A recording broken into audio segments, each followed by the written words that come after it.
fungsinya seorang guru, seorang wali mursyidah atau wali mursyid. Inilah fungsinya, saudara. Saudaraku yang budiman, saudaraku yang dirahmati Allah. Pada suatu saat, kita pastilah akan berdiri pada diri kita sendiri. Ketika sudah pengetahuan kita, apa yang kita dapatkan dari seorang wali mursyid, apa yang kita dapatkan daripada khalifah-khalifah tersebut, yang diajarkan kepada kita, suatu saat kita akan berdiri pada diri kita sendiri, kita akan mandiri, dan kita akan melakukannya sendiri, saudaraku. Kita akan melakukan perjalanan-perjalanan tersebut tanpa ada bimbingan dari siapapun, termasuk seorang wali mursyidah, saudara. Kita akan langsung dibimbing oleh alam semesta, atau oleh ilahi Rabbi itu sendiri, atau guru sejati itu sendiri. Assalamualaikum warahmatullahi wabarakatuh. Saudaraku yang budiman, saudaraku yang dirahmati Allah. Salam namo buddhaya, Swastiastu, salam sejahtera, salam kebajikan.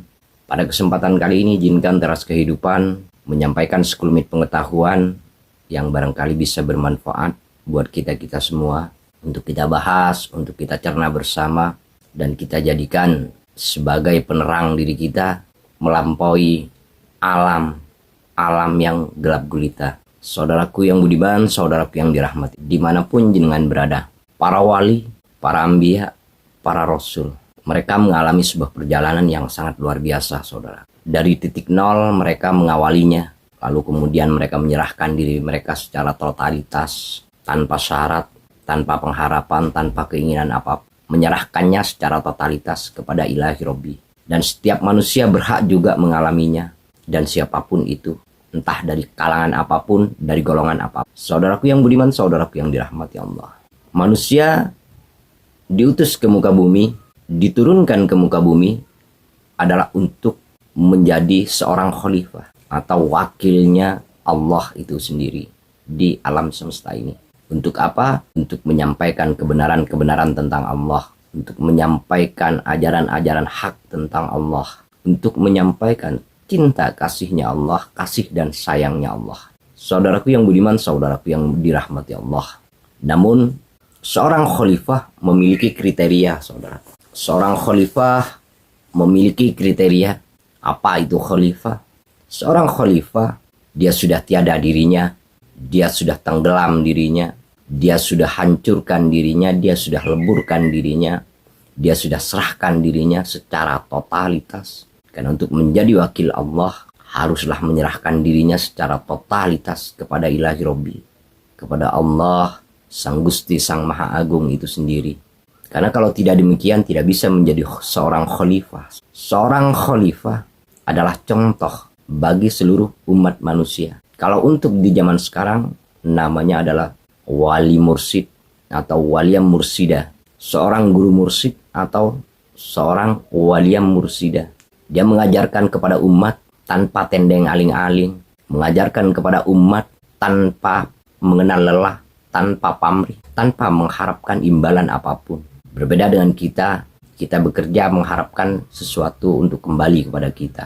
Dari apa yang kita keluarkan. Kita bersedekah, kita memberi, kita berharap semua itu akan kembali kepada diri kita. Itu namanya berjudi dengan Tuhan, saudara. Saudaraku yang budiman, saudaraku yang dirahmati Allah dimanapun jenengan berada. Seorang khalifah, seorang mursyid, atau seorang utusan yang diutus oleh Allah untuk menyampaikan tentang Allah itu sendiri. Agar semua umat manusia bisa lebur, bisa fana, dan tenggelam ke dalam lautan keilahian itu sendiri. Memiliki kriteria, saudara. Kriteria yang sudah saya sebutkan tadi. Dan kalau tidak memenuhi kriteria itu, tidak mungkin dia menjadi seorang penyampai, dia menjadi seorang mursyid, dan dia juga menjadi seorang waliyam mursyidah atau khalifah, wakil Allah di muka bumi ini, saudaraku. Karena kita sebagai seorang manusia biasa atau disebut orang, sering banyak melakukan kesalahan, sering banyak melakukan kelalaian. Sehingga kehidupan kita tidak tentu arah, tidak tahu arah dan tujuannya kemana. Kita datangnya dari mana, pulangnya akan kemana, kita nggak tahu. Mengapa ada khalifah, harus ada seorang rasul, harus ada seorang nabi, harus ada seorang wali untuk membimbing kita semua. Inilah fungsinya, saudara. Fungsinya seorang guru, seorang wali mursyidah atau wali mursyid. Inilah fungsinya, saudara. Saudaraku yang budiman, saudaraku yang dirahmati Allah. Pada suatu saat kita pastilah akan berdiri pada diri kita sendiri. Ketika sudah pengetahuan kita, apa yang kita dapatkan dari seorang wali mursyid, apa yang kita dapatkan daripada khalifah-khalifah tersebut yang diajarkan kepada kita, suatu saat kita akan berdiri pada diri kita sendiri, kita akan mandiri, dan kita akan melakukannya sendiri, saudaraku. Kita akan melakukan perjalanan-perjalanan tersebut tanpa ada bimbingan dari siapapun, termasuk seorang wali mursidah, saudara. Kita akan langsung dibimbing oleh alam semesta, atau oleh ilahi Rabbi itu sendiri, atau guru sejati itu sendiri. Dan kita akan diberitakan berita-berita yang sangat luar biasa, yang belum pernah kita dengar sebelumnya, yang belum pernah kita ketahui sebelumnya, sehingga kita bisa mengalami, menyaksikan, mendengar, melihat semuanya secara nyata, hak. Betul-betul kita itu mengalami dari semua itu, bukan hanya sekedar dilihat ataupun disaksikan, saudara.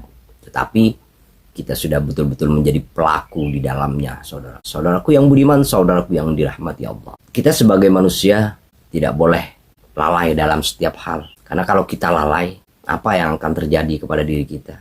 Banyak hal yang akan terjadi dari kelalaian tersebut. Sedetik saja kita lalai, maka kita akan mendapatkan hukuman dari kelalaian kita itu. Apa itu hukumannya? Neraka. Dan itu pasti, saudaraku. Saudaraku yang budiman, saudaraku yang dirahmati Allah. Dari itu, kita jangan sekedar hanya berleha-leha. Hidup di dunia ini, kita hanya sementara.